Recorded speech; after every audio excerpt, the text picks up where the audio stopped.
The time is now. Welcome back to the Time is Now podcast. Thank God we could be here together today. On this podcast, we speak to entrepreneurs from all industries and figure out what makes them tick, where they came from, what business means to them, and how they achieve success.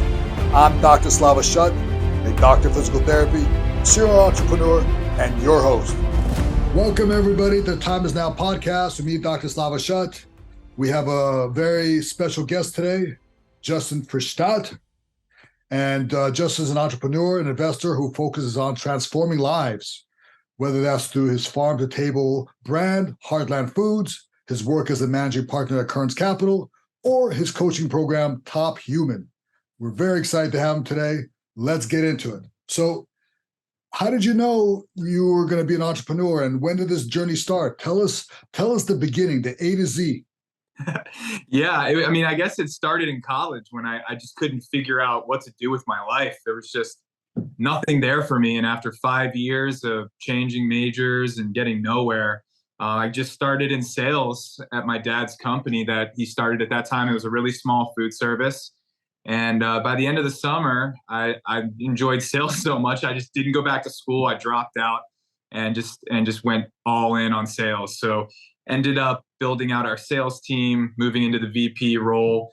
And fast forward 15 years later, we sold the company to a private equity firm last year, and now we're on to bigger and better things. That's how it works. You start off with one venture. That's an entrepreneur. You look for opportunities. So, I'm a man of many talents, we could say. I'm into many sectors myself, into real estate, investing, and Hollywood movies, and I'm a doctor. So I do a lot of things, coaching also. So how do you find time and balance? This is what I get asked a lot, but how do you find the time and the balance? And, how did you extend your skills to multiple sectors? Well, in the beginning, it's interesting because this is something you need to audit is your capacity, right? You think you can only do X when you can only do X, and then you push the envelope, right? So most of us think that 40 hours is the standard. Yeah. And I got to a point mentally where there was either I was going to do the work or I wasn't. There was no balance, right? And in a high achiever in anything, there's no balance. You're all in on what you're doing or you're not. And that's basically the mentality I got to where, when I look back at the last 10 years, if I was doing 100 hours of work, every week, and most people are doing 40, I just did 25 years of work in 10 years, right? And that's how you get ahead, is compressing time and creating more capacity within your life. And you really have to be loving what you do to do that, because most people are just trying to put in the hours so they can go escape and do things that they want to do. But there's just nothing else I'd rather do. I love building things, building team systems, finding the next level. And then, of course, all the beautiful things that come from that, higher end relationships that take you to the next level. I think that's the most rewarding thing, is just being able to do things like we're doing right now. Just talk about how we've developed into the human beings that we are. Connecting is amazing. And, you meet so many people in so many different levels that do so many different things. It's simply incredible. You hit the nail on the head. We often talk about how do you create something a commodity that you don't have free will in, and that's time. And if you compress time, you compress more things in the same time, you get more out. That if you love what you do, you're not really working. So you keep doing things and it's all good. When there's, I don't know about you, but I get approached almost daily on new projects all the time. People approach me to do stuff with them all the time. How do you know, as an entrepreneur, what the next gig is going to be? Because I'm sure you're bombarded also with different projects and different sectors to go into. How do you know it's the right one? That's tough, right? I think at a certain level, I've gotten better at trusting my gut on these types of things. And I've gotten a lot better at saying no. I used to be the person, I want to say yes to everything. I want to give everybody time. I want to, entertain everything, even if I end up saying no. And, you have to, again, have the self-awareness to know where you are in the food chain, right? If someone's above me in the food chain, it's my responsibility to give them value, to give them time, to figure out how I can help forward their agenda. And then people that are beneath me in the food chain, I need to somewhat listen if they're bringing me value and try to bring them up in the food chain. So that's a dynamic that's really tough for me personally, and I'm getting better at it. And with higher levels of success, it's something you really have to focus in on is protecting your time, but still giving back time. It's a very tough dynamic. Absolutely. And that is what makes a top tier human, correct? So I think so. So let's talk about the coaching program. I really want to get into this. I want to know, what is a top tier human? Yeah, it's deep. Well, what it started from was being in the organic food space. We built our business off of partnerships with health and wellness professionals, right? So meeting all of the dietitians, the trainers, doctors, gym owners, seeing all their programs. I was a college hockey player, complete fitness nut. So it was right up my alley. And through seeing all these programs, I was like, I think I'm going to take the best pieces of all these things I see out there and put it into my own program. And I did that for a little under a year until I found Kerns Capital and my new partner, Cody Kerns. And that has exploded to a point now where I've actually taken a back seat with the coaching. I'm not actively doing it unless somebody really, really wants it. And, it's more of a hobby than anything. I love giving back and pouring into other people, but at some point, it's just, no matter what you charge, it's not worth the time if you're working on something else. So that's something I've had to manage as well. I haven't been doing coaching for the past few months. I see. So, one of the biggest barriers to entry for young entrepreneurs is pricing. Like, they find something or someone that they really follow and believe in, but they can't afford the entry point. What is the entry point for someone to approach the top tier human? I know you're not doing as much of it right now, but I'm sure for the right price or for right situation. So tell the fans, what is the point of entry for top tier human? I was doing 6-month programs for $5,000 and, body transformations. It was very focused with data. We used, macro counting apps that integrated with the InBodies so we could really, dial it in and do a predictive 6-month plan, like to the ounce. If you follow this program, this is where you land, right? And it evolved to business coaching. All these people, I thought I was going to be doing weight loss coaching, and now everybody wants me to help them with their business. So at this point, I couldn't do it for less than $10,000 if it's going to be, 1 30-minute Zoom a week for 4-month period or whatever it would be. But that money thing is huge. I want to touch on the first part of that question, because in the beginning, when you're an entrepreneur, you don't have the money. Like when I had no money, I borrowed money I didn't have anyways and spent it. And if you're not willing to do that, it's going to be a lot harder, because I tried for a long time not spending the money on the masterminds, not spending money I couldn't even understand spending on coaching. Like $5,000 on coaching? It's crazy. What's the ROI of that?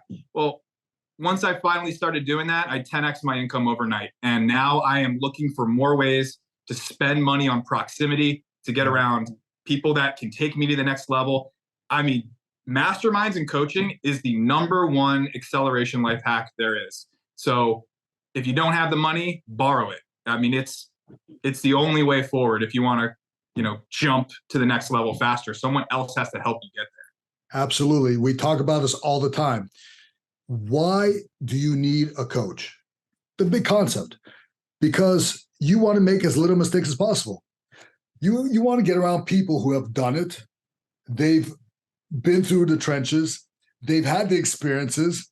They've had the losses and the hardships, and you get to benefit from their knowledge and experience. So what is that worth? Is that worth at least 5,000? Is that worth at least 10,000? So that's beautiful, Justin. That's the way to do it. So one question I get asked often, and I love talking to entrepreneurs that do multiple things like I do. Here's a big debate, and there's research on both sides of this. Some people say, when you get into these, you're starting a new business as an entrepreneur, do I stay as a niche or do I expand to different services?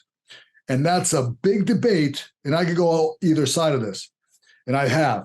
So I want to know your take on niche or expansion. My answer is it depends on your DNA. Oh, And it also depends on if you want to you can do either, right? But if you want to go expand, you need to be a master of putting people in the right places for expansion, because now you got a bunch of things that can break, right? That was the hardest thing about building an organic food company was we've got cold storage, we got freezers, we got delivery teams, we got warehouse, we've got everything else a business has, accounting, all that stuff. You're managing a lot of systems. It's very difficult.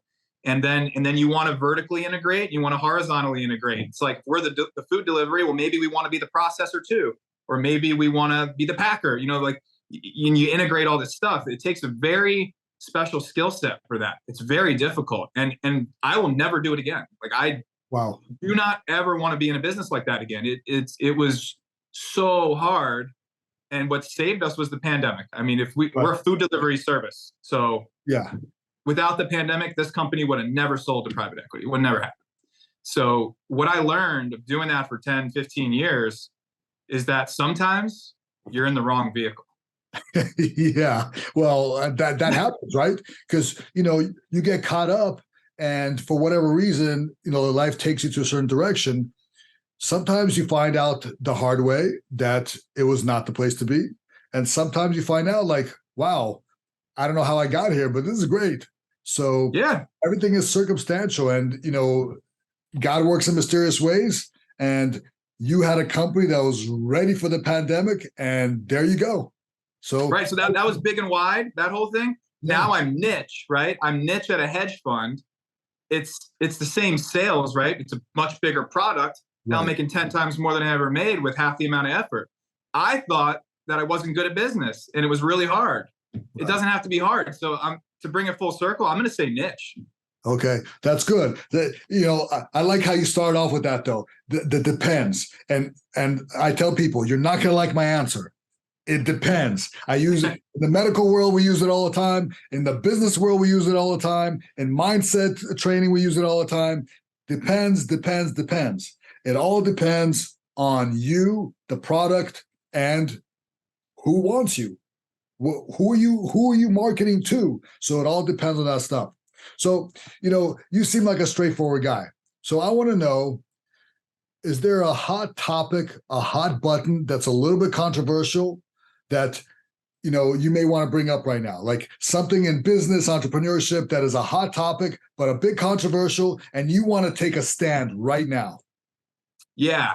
Index investing is dead. And all of you who have wealth management, financial advisors that just want to throw your money in an index and they tell you nobody beats the benchmark, dollar cost average until you hit retirement, and then make just enough to draw down and be terrified of drawing down the nest egg when you're going through at least 2 market crashes in retirement.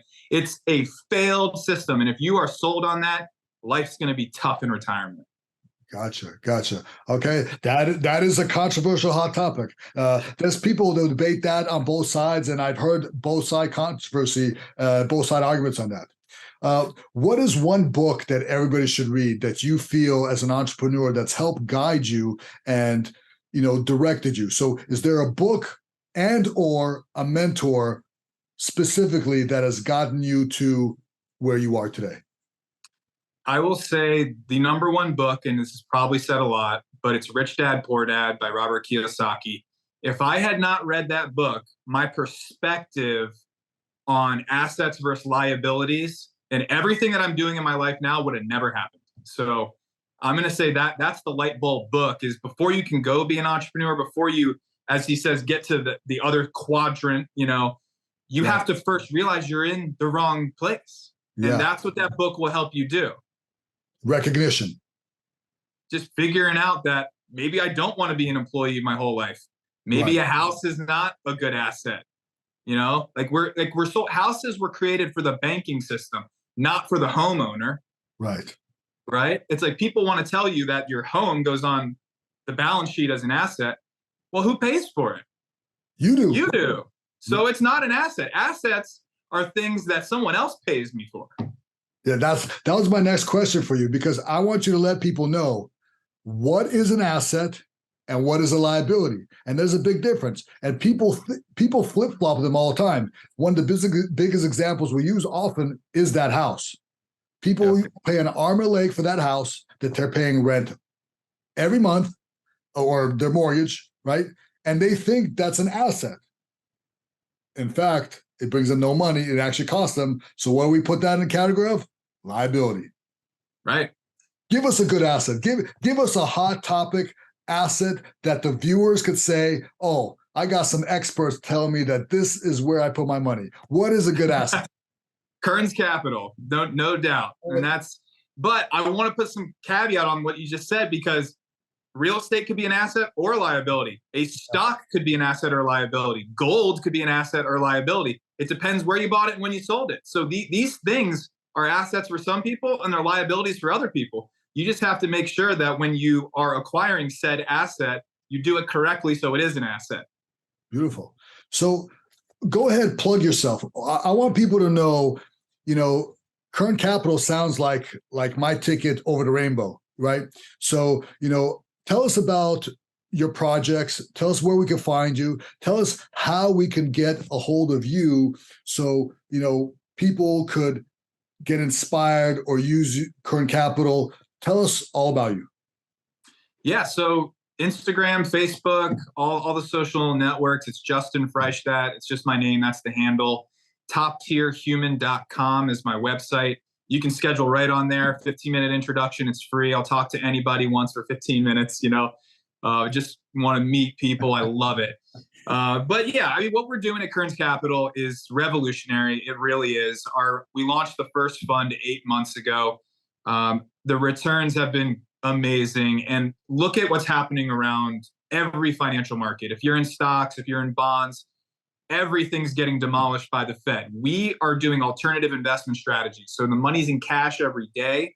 It trades in arbitrage. We use AI algorithms. We're not using human trading in Fund 1. And then there is a small arm. We do fund to fund as well for diversification. We just partnered with a $17 billion fund. That's up 50% already this year. And the stock market went negative for the year today. So just understand that somebody's winning in every market. Right. Somebody's winning. Somebody hasn't the strategy. If you don't have insider access to something, that means you are investing in someone's leftovers. It's the derivative. Like the best example of this is REITs. People say, oh, I buy REITs, I'm in real estate. No, you're not.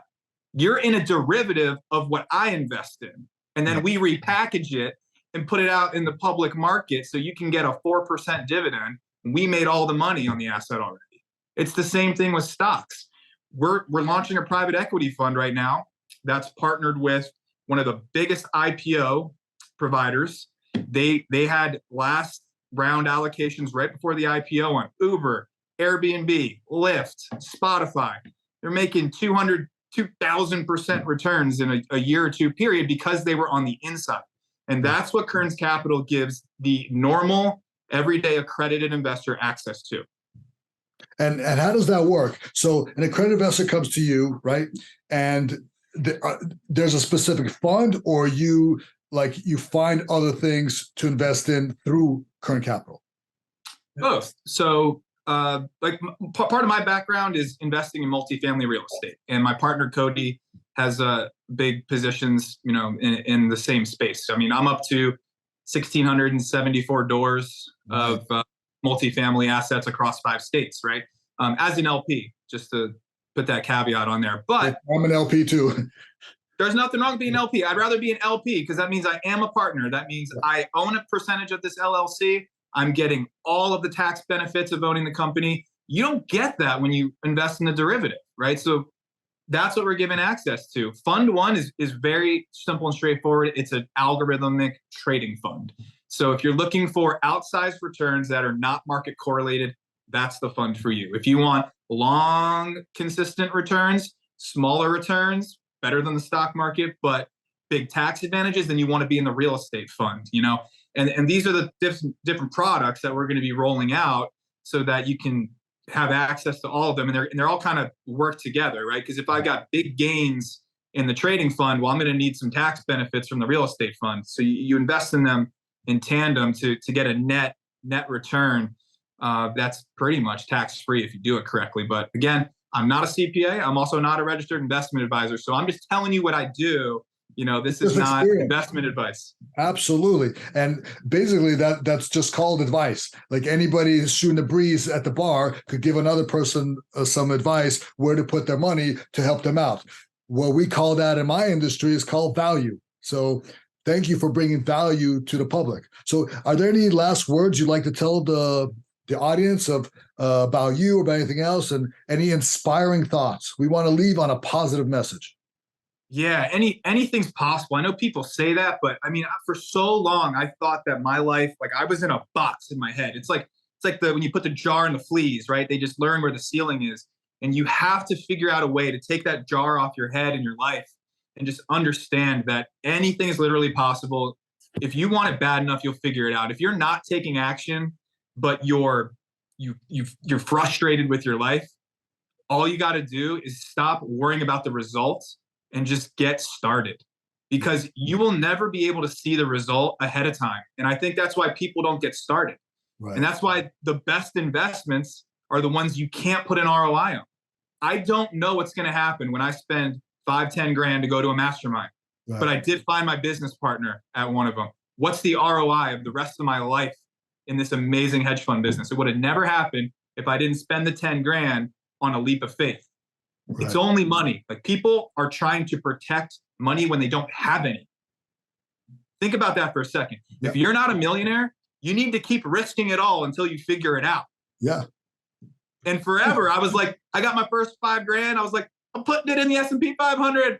It's like, it could triple, and now I got 15. What am I going to do with that? Right? Yeah. So like, stop thinking that 100 grand is a lot of money, or $1 million, or 100 million. They're just made up numbers and zeros. So just dive in and fail forward. There is no one's getting out of this thing unscathed. Life is to be lived. It is worth going through the pain and suffering to give your family a better life. I tell people all the time, what kind of hard do you want? Poor is hard, rich is hard. Which hard do you want? You got to work. You want to sit back? That's not easy either, because after a while, you're like, I can't do anything. So that is hard also. Which hard do you want? What direction do you want? I love it. That's awesome. You're doing great things, my friend. Let's keep in touch. I think that's a good thing. I think, with our energy and mindset, we could take over the world with the abundant mindset. That's it. If we believe it, we can do it. Absolutely. Thank you very much, man. Have a great day. Again, keep in touch. And it was a pleasure talking to you. My pleasure. Thanks for having me on. Be sure to like and subscribe if you're watching us on YouTube. If you're listening, make sure to rate us on Apple Podcasts and Spotify. Thank you for listening to The Time Is Now with me, Dr. Slava Shut. Remember to tune in every Friday at 2 p.m. and send in your questions to Dr. Slava Shut on Twitter. Thank you, thank you, thank you.